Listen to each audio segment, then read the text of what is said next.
Yo yo yo, what's up guys? Balik lagi di Detik Indo bareng gua Dendi.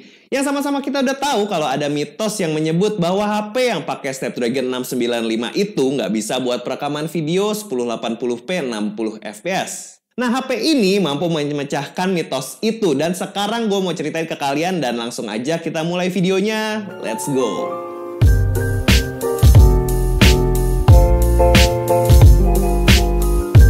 Oke, jadi pertama-tama gue spill harganya dulu. Jadi iQOO Z7X tersedia dua varian. Yang 8128 di harga 3,099 juta. Dan yang 8256 di 3,499 juta. Nah, yang gue review sekarang yang varian tertinggi ya.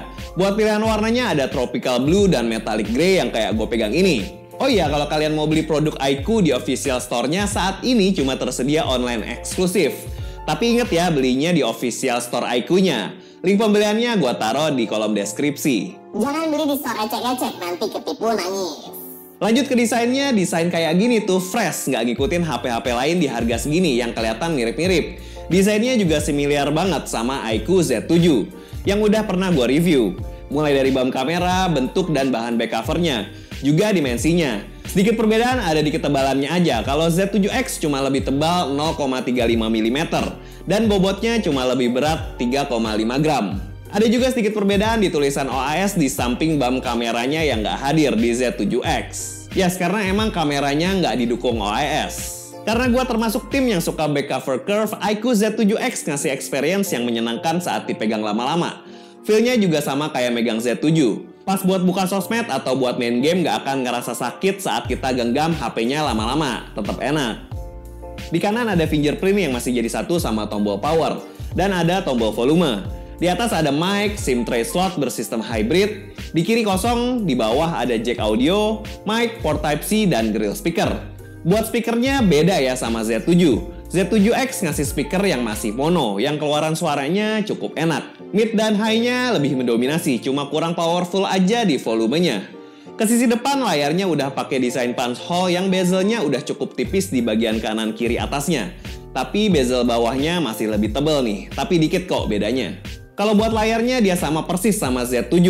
Ukuran layarnya 6,64 inci, panelnya IPS 120Hz dengan resolusi Full HD+, yang udah dukung 16 juta warna dan color gamut DCI-P3 100%. Dan dengan spek kayak tadi, panel IPS-nya nggak kaleng-kaleng nih. Kalau buat dipakai nonton sih udah enak banget ya. Layarnya punya saturasi yang cukup, detailnya juga oke. Juga layar IPS-nya kalau dipakai di terik matahari cukup kelihatan, tapi nggak sejelas layar AMOLED ya kalau di kondisi terik matahari kayak gini. Serius deh, panel IPS-nya menurut gue di atas rata-rata.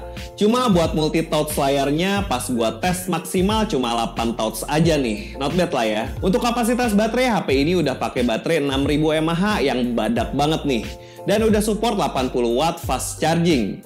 Dan chargingnya include di dalam box. Dia bisa ngecas HP-nya dari 0 ke 50% cuma butuh waktu 30 menit.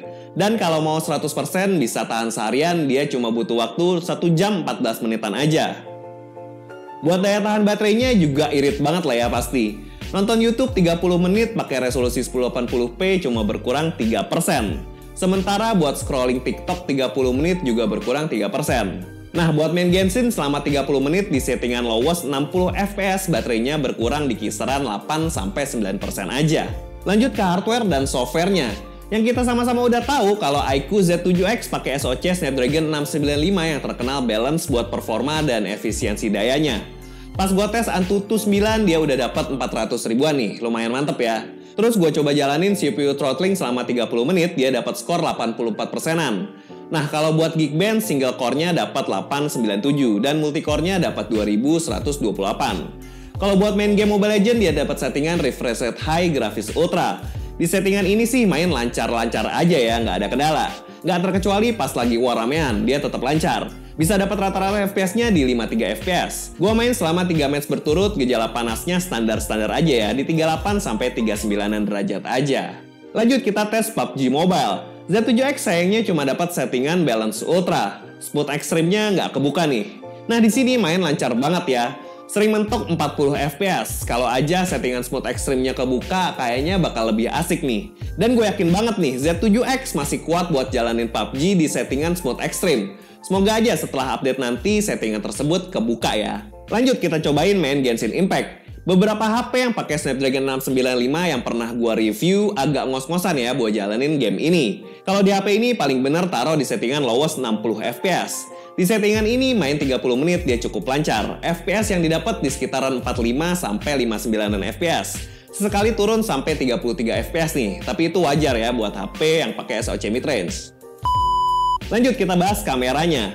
iQOO Z7X punya dual setup kamera dengan kamera utama 50 megapiksel f1.8 dan ditemani kamera depth 2 megapiksel f2.4 dan kamera selfie-nya 8 megapiksel f2.0.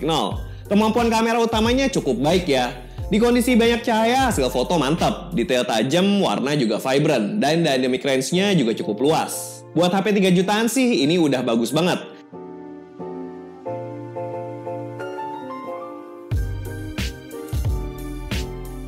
Kalau di kondisi indoor atau low light, hasil fotonya masih acceptable lah dengan detail yang masih cukup bagus. Tapi hasil fotonya kalau di zoom kelihatan noise reduction-nya terlalu over. Jadi hasil fotonya kelihatan sedikit soft dan gejala cat air udah mulai muncul.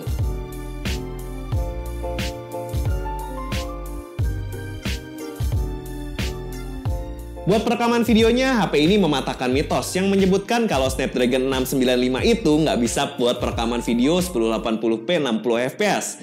Di sini kebuka ya settingan tadi, nice banget nih iQOO. Buat foto di kamera selfie-nya hasilnya juga cukup oke. Di kondisi cahaya matahari melimpah, detailnya masih tajam, warna lebih ke arah natural dengan dynamic range yang sedikit lebih sempit. Tapi kalau udah ketemu low light, hasil fotonya soft banget jadi kelihatan kayak cat air. Oke, ini ada contoh video dari iQOO Z7X di resolusi 1080p 30 fps. Ini di kondisinya siang hari ya, jam 1-an lah. Nah, ini kita kondisinya sambil jalan. Kita coba lihat stabilisasinya yang pakai EAS. Dia kalau di 30 fps nih pakai EAS ya. Harusnya lumayan stabil, tapi kalau di sini kita lihat masih agak jitter ya. Oke, buat dynamic range-nya oke, cukup luas, memang langitnya biru banget, ada sedikit-sedikit putih, tapi ini cukup oke kok, masih kayak asli.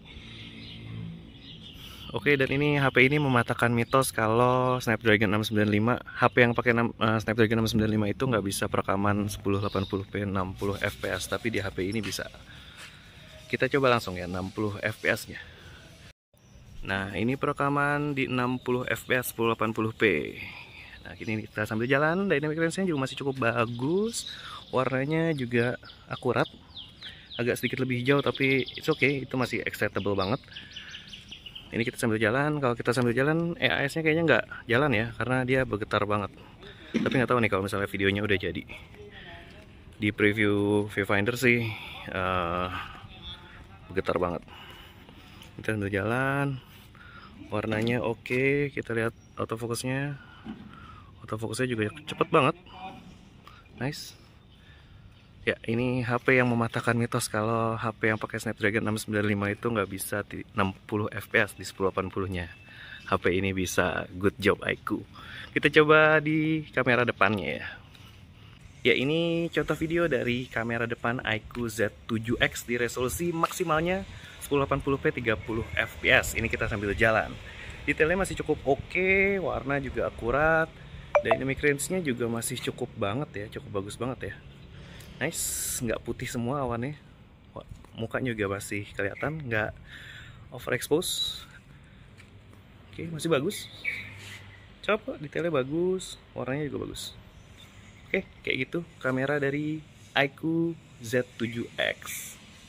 So, segitu aja review gue buat iQOO Z7X. Kalau budget kalian 3 juta kecil dan butuh HP yang cukup mumpuni buat dipakai main game atau buat kerja tipis-tipis, iQOO Z7X ini cocok banget. Apalagi baterainya yang badak, yang buat pemakaian gua bisa tahan 3 harian. Dan udah dikasih charger yang powernya 80 watt dan kameranya cukup bisa diandalkan. Mantep ya. Mungkin sedikit yang perlu diperhatikan di sektor layarnya yang masih pakai panel IPS.